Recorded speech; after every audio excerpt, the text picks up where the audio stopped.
मित्रांनो, एक प्रश्न स्वतःला विचारा. तुम्ही कधी मनापासून मेहनत केली आणि तरीही अपयश झालेत का? परीक्षा, नोकरी, व्यवसाय, नातं किंवा आयुष्यातील एखादं मोठं स्वप्न जेव्हा तुटतं तेव्हा असं वाटतं आता सगळं संपलं. पण आजचा हा व्हिडिओ नक्की शेवटपर्यंत बघा. कारण आज मी तुम्हाला असं सांगणार आहे, अपयशानंतर पुन्हा उभं कसं राहायचं आणि आधीपेक्षा जास्त ताकदीने कसं पुढे जायचं. तर पहिली गोष्ट मित्रांनो लक्षात ठेवा, ही व्हिडिओ तुम्ही फुल वॉच करा. तर पहिली गोष्ट आहे मित्रांनो, अपयश म्हणजे शेवट नाही. लक्षात ठेवा, अपयश हा शेवट नसतो, तो यशाकडे जाण्याचा पहिला धडा असतो. जो माणूस कधीच अपयशी झाला नाही, त्याने कधीच मोठं धाडस केलं नाही. आज तुम्ही हारलात, आज याचा अर्थ तुम्ही संपले असा नाही, याचा अर्थ तुम्हाला अजून शिकायचं आहे.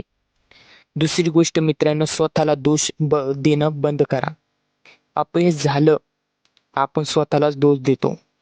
मी काहीच करू शकत नाही, माझ्या क्षमता नाही, माझं नशीब खराब आहे. तो विचार तुम्हाचा सर्वात मोठा शत्रू आहे. चूक झाली असेल पण ती ओळखता आली पाहिजे. चूक दुरुस्ती करता येते. स्वतःवर विश्वास तुटला तर काहीच उरत नाही. तिसरी गोष्ट मित्रांनो ध्यानात ठेवा, प्रत्येक यशस्वी व्यक्ती अपयशी झाला आहे. आज ज्याच्याकडं जग आदराने पाहतं त्याला अनेक वेळा पडावे पण लागते. फरक एवढाच असतो, ते पळून नाही जात, ते पुन्हा उठते आणि पुन्हा प्रयत्न करते आणि शेवटी जिंकतेही. यशस्वी लोक आणि सामान्य लोक त्यांच्या फरक बुद्धीचा नसतो, तर तो हार न मानण्याचा असतो. मित्रांनो चौथी गोष्ट आहे, अपयशाचं विश्लेषण करा. भावनाकडे अडकू नका. भावनात अडकले तर काहीच होणार नाही. स्वतःला विचारा, मी कुठे चाललो, मी काय सुधारू शकतो, पुढच्या वेळी काय वेगळं करणार. हे प्रश्न तुमचं आयुष्य बदलू शकतात. छोट्या पावलाने नेहमी सुरुवात करा. मोठी झेप घेण्याआधी लहान पाऊल टाकावं लागते. दररोज 1% सुधारणा करा. एक दिवसात आयुष्य बदलूनच जाईल. पण रोज सुधारत राहिले तर एका वर्षाने तुम्ही स्वतःला पण ओळखू शकणार नाही. दररोज थोडी थोडी सुधारणा केली तर तुम्ही स्वतः म्हणसाल की माझ्यात किती बदल झाले आहे.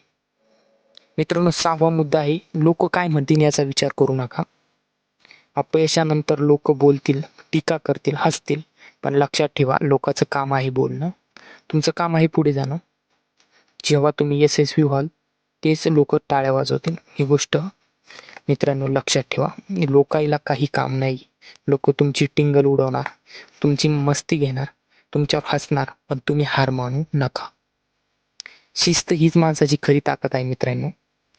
मोटिवेशन काही वेळ टिकतं, शिस्त आयुष्यभर टिकते. मन भरलं नाही तरी काम करा, थकलात तरी काम करा, भीती वाटली तरी पुढे चला. कारण यश भावना पाहून नाही मिळत, ते सातत्याने मिळतं. एक गोष्ट नेहमी लक्षात ठेवा, डबल स्वतःवर विश्वास ठेवा. जग तुमच्यावर विश्वास ठेवू का नाही, पण तुम्ही स्वतःवर विश्वास ठेवू जा. पण तुम्ही स्वतःवर विश्वास ठेवणं थांबला की तर तुम्ही संपले. आरशात पहा आणि म्हणा, मी स्वतःपेक्षा स्वतःला भारी करणार आहे. मी हारलो नाही, मी संपलो नाही. मित्रांनो लक्षात ठेवा, जिंकणारे लोक कधीच हारत नाही असं नाही. ते पण हारतात, पण ते हार मानत नाही. आज जर आयुष्यात तुम्हाला खाली पडल्यावानी वाटत असेल तर उद्या आयुष्याला दाखवा की तुम्ही उभे बी राहू शकतात. तुमचं स्वप्न अजून जिवंत आहे.